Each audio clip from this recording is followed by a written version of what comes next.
бұл қай дін үшін күрес, қай мемлекеттің мүддесі үшін күрес. Біздің қазақтың мүддесі ма, қазақ ислам әлеміндегі қазақтың бір мүддесін сақтау үшін күрес па? Бұның барлығы да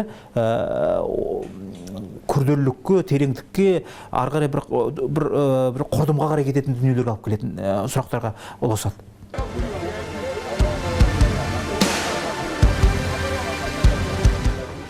Шет мемлекеттерден Сирия мен Ирак жеріне жихадшылап кеткен азаматтардың 80% о дүниелік болды. Менің елімде жихад жоқ. Бұл тек біздің ұлттық негізімізді жоюға, біздің көрнекі тарихымызды тұншықтыруға, жалпы адамзаттың асыл басын қорғылып, исламды аяқ асты етуге бағытталған қанқұйлы саясатхана.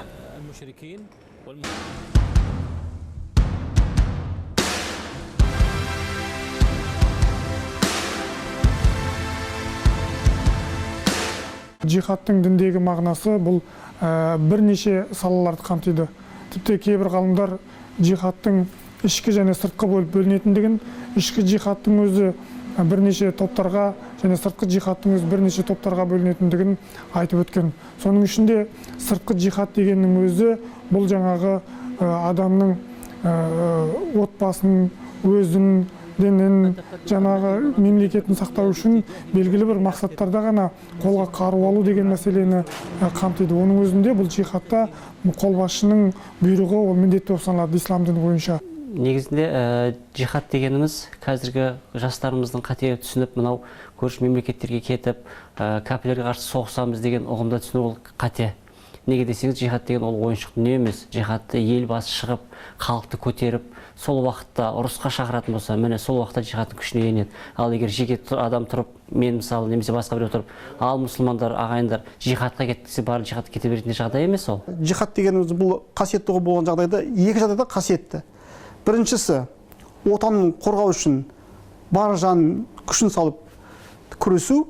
Екіншісі, Алла тағаладан өзінің істеген күнәләрін жуу үшін кешірім сұрап, көбірек құлшылық қылған пенде. Осы екі жағдайда ғана шынында да бұл нағыз жихад деуге болады. Қазіргі түсініп жүрген жихад ұғымы бұл негізінен адамның өзінің ішкі қайшылықтарына, ішкі көзқарастарына, ішкі жаман қылықтарына, қасиеттеріне қарсы күрес бұл ең басты күрес болып саналады. Қазақстанда өткен әлемдік және дәстүрлі дін лидерлерінің 5-ші съезіне Ирак елінің зар мұңын арқалай келген бұл азаматтың туған жері туралы толғанысы жаныңды қоярға жер таптырмайды. Оның елі әлем басбұзарларының ордасына айналды. Оның жері түрлі лаңкестік топтарға майдан алаңы болды. Оның туған топырағына жазықсыз халықтың қаны сіңді. Оның ұлты тоқырады, ұрпағы тозды. Иә, солай. Менің елімнің тағдыры сынға ұшырады. Бірақ тағы да айтайын, құрметті адамзат, менің елімде ешқандай жихад жоқ. Мұнда тек шетелден жихад деп келген кей азаматтар қожайындарының айтағымен шала бүлініп жүр. Олар білдей бір ұлттың жанын шығаруға ұмтылуда. Ирак билігіне лаңкестікпен күресте қиындық келтіруде. Біздің дәуірімізге дейінгі 4000 жылдықтағы Шумер-Аккад мәдениетінен бастау алған менің тарихымның қазір қандай жағдайға ұласқанын сіздер білесіздер. Мұсылманның мұсылманға қолдауы сол болсын. Менің отаныма жихадшылап келмесеңіздер екен.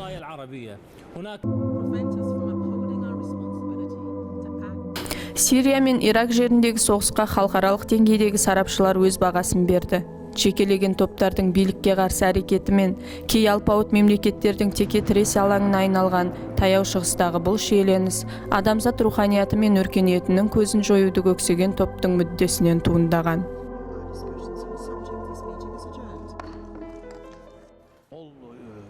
Бұл адамзат баласының басына төнген пәле.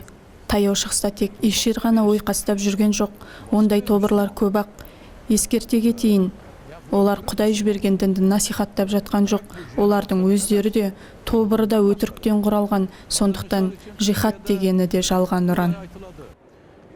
Жихадты тек қана қолға қару алып, басқаларға қарсы соғысу, немесе жаңағы елдің ішінде ерткіс алу, тек қана қайшылықтар тудыруға бағытталған күрес деп түсіну, бұл үлкен қателік болып саналады. Ғазауат деген бізде бұрынғы поэмаларда, жырларда бәрінде жүреді. ғазават дейді. Ол дүниенің барлығы да бұл арғы дүниедегі дін үшін күрес, пайғамбар заманы, ол дүние ретінде қала береді. Біздің санамызда бұл ислам дінінің тарихының бір сон контекстінде қарастырылады. Кейінгі заманда, мысалы жаңа заман деп айтамыз, жаңа заманда дін үшін бір елге барып екінші адам күресіпті.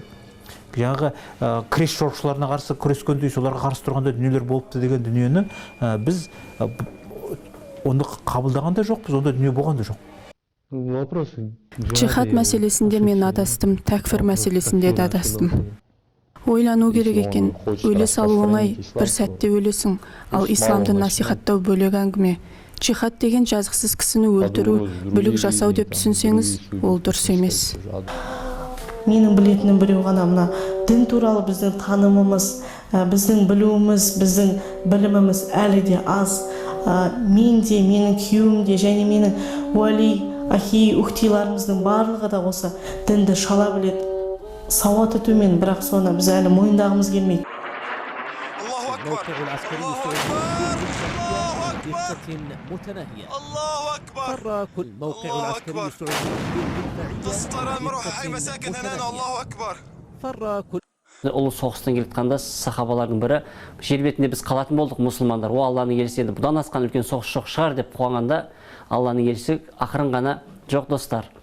Бұл соғыста адам қолынан, аяғынан, белінен, малынан айырылатын болса, джихадул акбар, ең үлкен соғыс адамның өзін-өзі тәрбиелеу, өзінің жаман мінезін жеңуі. Егер жеңе алмасаң, ол уақытта мәңгілік өмірден айырыласың деп айтқан. Шынайы джихад негізінде осы. Мен осы жерде осы мәселеге қатысты біздің Мұхаммед пайғамбарымыздан келген бір хадисті бөліскім келіп отыр. Ол хадисте Мұхаммед пайғамбарымыз байдап бұйырған екен. Екі адамның көз жасы тозақтың отын сөндіреді деген екен. Біріншісі бұл түн ұйқысын 4 бөліп түнде тұрып Алладан шын пейілмен кешірім сұрап құлшылық қылған пенде болса, екіншісі осы елдің бары түн ұйқысында болған кезде ұйқысын бөліп, осы елдің азаматтары тыныш ұйықтасын деп шекара өткен әскерде екен. Жаман ниетті мемлекет немесе идеология бір өзінің дүниесін басқа елге сіңдіруге тырысады. Біз оның соның эксперименті болған еміз. Біз қалай христиан діні бізге қалай кіргізілмек болды, біздің қандай дүниелер жасалды, біздің рухани мәселемізге қандай ішімізге енуге тырысты, бұзуға тырысты деген нәрсені бәрін білеміз ішімізде. Бірақ біздің күресіміз оларға, христиан ретінде оларға бір ғазават, олар болған жоқ. Біздікі рухани өзіміздің иммунитетті сақтау, зиялыларымыз ұлттығымыз сақтау, қазақ жойылып кетпесін деген ұғымдағы таза бейбіт, таза бір рухани бағыттағы бір күрес деуге бола ма, рухани бағыттағы текетірес болды. Қорыта айтқанда Сирия мен Ирак жерінде жихад жоқ. Бұл Алланың тыйым салған амалына бару, өзіңе берілген нығметті ертерек бітіріп, өз-өзіңе қол салу ғана.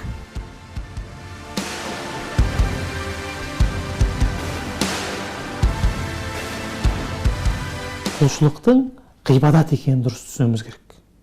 Кезінде осы құлшылық, Құран, адамның өмірі бір-бірімен тығыз байланыста болған. Осы тығыз байланыста болған кезде алгебраның да, геометрияның да, физиканың да, географияның да негіздерін мұсылмандар қалаған. Ең керемет теориялар сол кісілер жасап кеткен. Міне солар жихад жасады. Сол кездің жихады сол еді. Енді бүгінгі жихад қолыңа қалам аласың. Түнімен көз ілмей отырып ғылыммен айналысасың. Бүгінгі жихадың сол болады. Айдалаға барып, мұсылмандарды өлтіріп, өзіңді өлімге басыңды тігіп, немесе өзіңді өзің жарып, бейгүнә адамдардың өліміне себеп болу еш уақытта жихад болған емес, болмайды да. Әлемге әйгілі мұсылман ғалымдары иширдің бүгінгі әрекеті исламға мүлде жат екенін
жұрдай